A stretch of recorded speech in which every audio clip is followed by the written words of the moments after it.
أعمالنا نهرا تسيل عذبا كماء السلسبيل، ومذكرات في الحياة منها ارتوى جيل فجيل. آمالنا نهرا تسيل عذبا كماء السلسبيل، ومذكرات في الحياة منها ارتوى جيل فجيل. بالعزم هيا نمضي سويا، نسمو ونرقى فوق الثريا. لا تقل لوحدي أو كيف السبيل، أنت بالتحدي تصنع المستحيل. لا تقل لوحدي أو كيف السبيل، أنت بالتحدي تصنع المستحيل.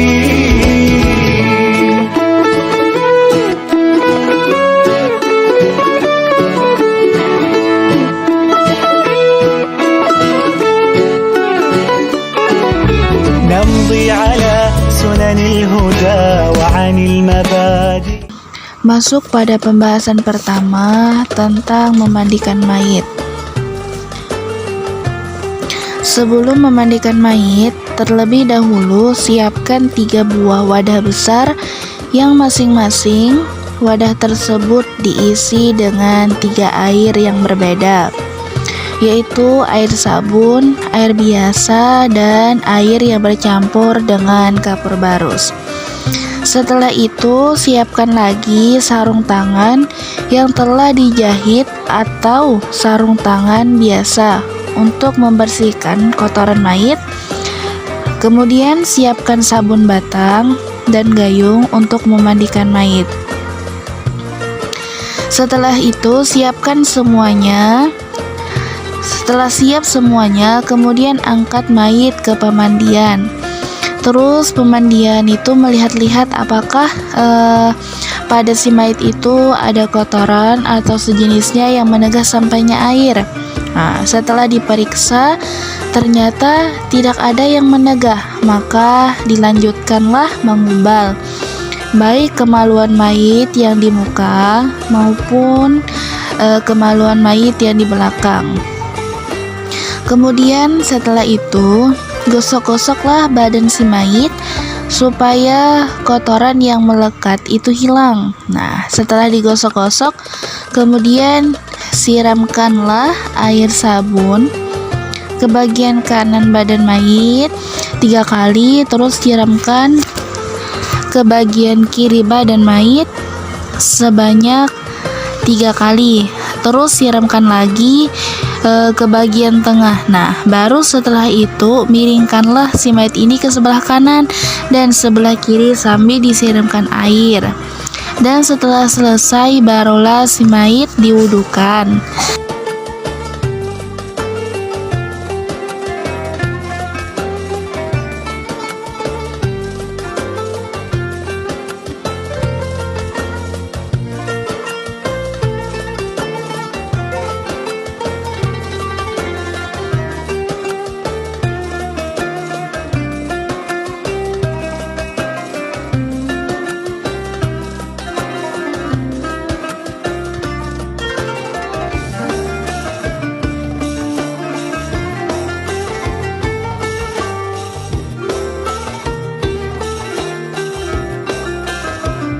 Nah, setelah diwudukan itu, lalu pindahkanlah mayit ke tempat kering sambil diganti dengan tapi bahelai yang kering.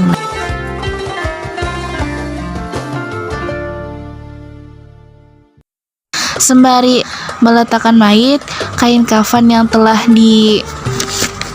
disiapkan terlebih dahulu itu dibuka untuk si mayit ini bisa diletakkan di sana.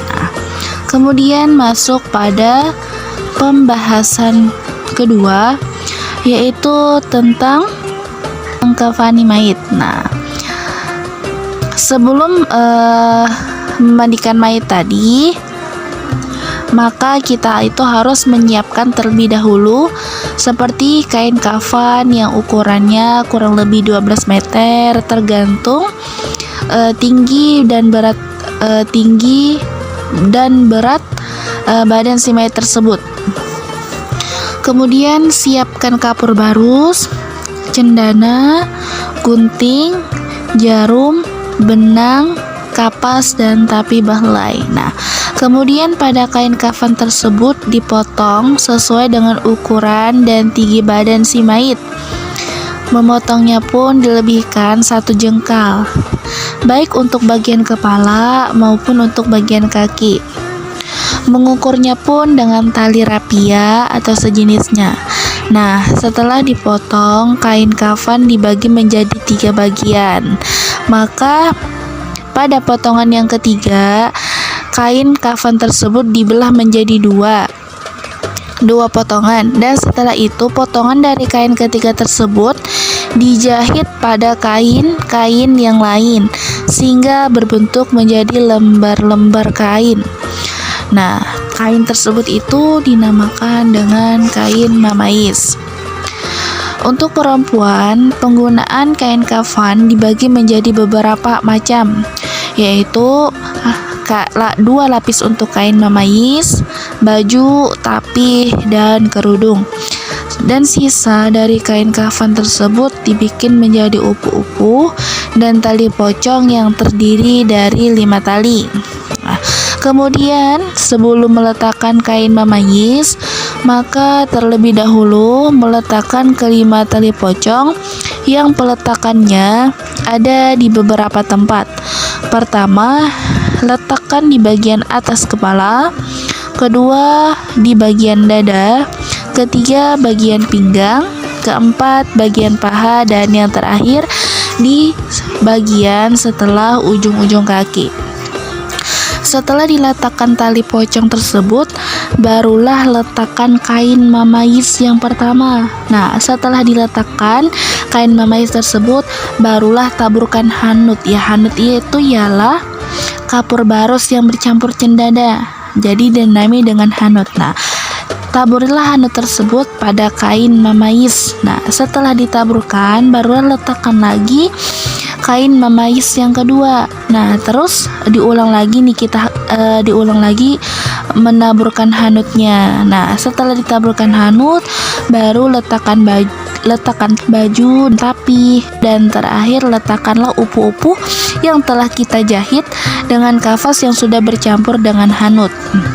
Baru setelah selesai menyiapkan kain kafan tersebut tadi, barulah kita angkat si mayit dan letakkanlah si mayit itu di atas kain-kain yang telah kita siapkan tadi. Kemudian pasangkan upu-upu pada si mayit dan ikat dengan tali yang telah dibuat.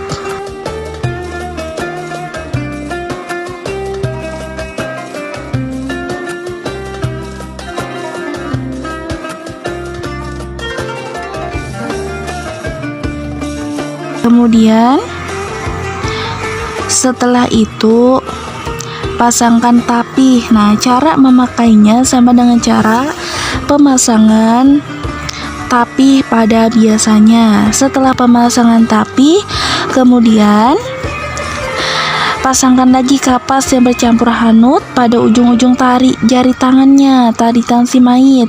Setelah dipasangkan kapas yang bercampur hanut, kemudian pasangkan lagi setelah itu baju. Dan terakhir pasangkanlah 2 kain mamais dan rapikan samping-sampingnya. Kemudian kain mamais yang terakhir, 2 yang terakhir tadi jangan ditutup sampai kepalanya, sisakan untuk bagian dada dan kepala. Setelah itu barulah dirajah dadanya dengan kalimat la ilaha illallah, dan pada dahinya itu dengan kalimat bismillah.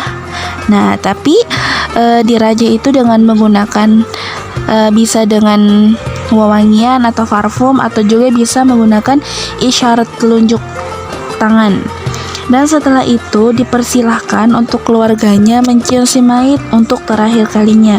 Setelah selesai mencium dan tidak ada lagi yang mau menciumnya, barulah 2 lubang hidung, kemudian 2 lubang telinga dan matanya ditutup dengan kapas yang telah dicampur dengan hanut. Nah, Setelah itu barulah ditutup keseluruhan mukanya dengan kain mamayis.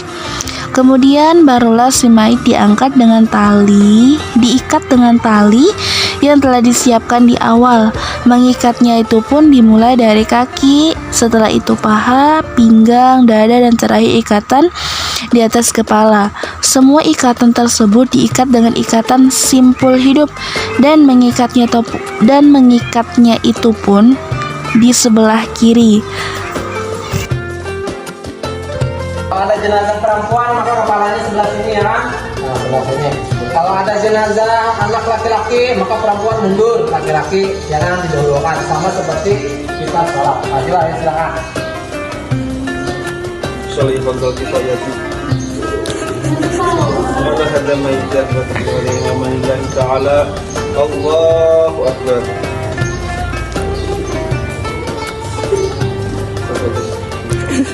Dolin amin. Allahu Akbar. Allahumma shalli ala Muhammad. Ya Muhammad Majid.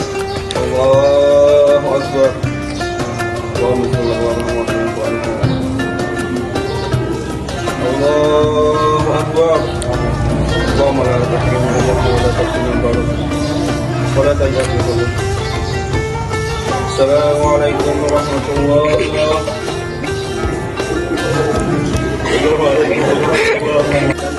Setelah proses menyolatkan mayat dan tahapan terakhir yaitu adalah menguburkan si mayat atau menanam si mayat ini ke dalam tanah. Nah, jadi ini adalah gambaran proses ketika kita menanam atau mengubur si mayat ini. Jadi inilah gambarannya. Nah, jadi di dalam liang lahat itu ada beberapa orang untuk menyambut si mayat.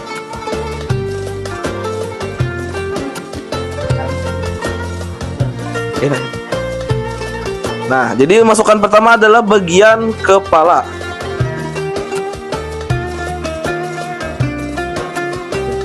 Nah, pada saat memasukkan mayat ini ada mengatakan boleh azan. Di sini lah proses azan itu.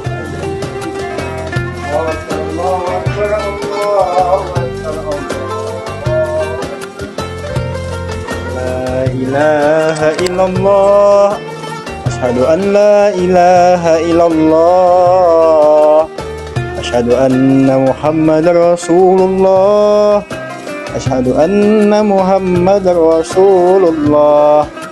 Hayya 'alas shalah, hayya 'alas shalah, hayya 'alal falah, hayya 'alal falah. Allahu Akbar, Allahu Akbar, la ilaha illallah. Nah, setelah azan tadi kan biasanya orang di dalam kubur ini ada yang namanya itu bantalan. Nah, biasanya dia apa namanya itu yang tanah digumpal-gumpal gitu. Nah, jadi diolah bantalan dari si mayat. Nah, jangan lupa kan tadi saat mengkafankan si mayat tali ini tidak diikat dengan mati.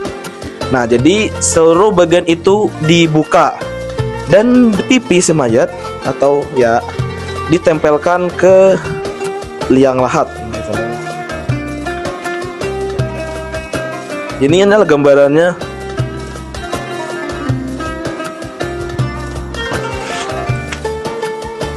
Nah, setelah proses itu dilakukan, selanjutnya itu menutup liang lahat itu dengan papan. Nah, ini.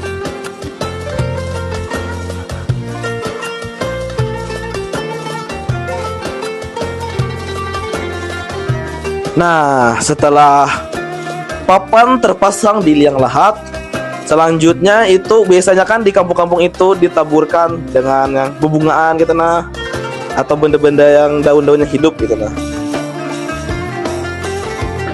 Ya, jadi setelah itu lalu galian tanah itu ditumpahkan ke dalam kubur ini sehingga seluruh liang ini tertutup. Yasin wal Qur'an Hakim, innaka laminal mursalin ala siratin mustaqim, tanzilul azizir rahim, bidunubi rabbika wa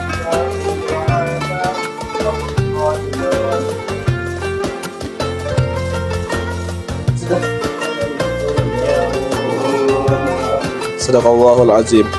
Nah, jadi ini adalah gambaran dari tahapan terakhir proses fardu kifayah dalam hal mengurus mayat atau jenazah. Nah, setelah kubur tertutup, pada tahap ini selanjutnya biasanya diadakan namanya itu talqin terhadap si mayat. Jadi ini ada sedikit gambaran bagaimana sih talqin itu. Nah, jadi ini adalah gambaran talqin tersebut.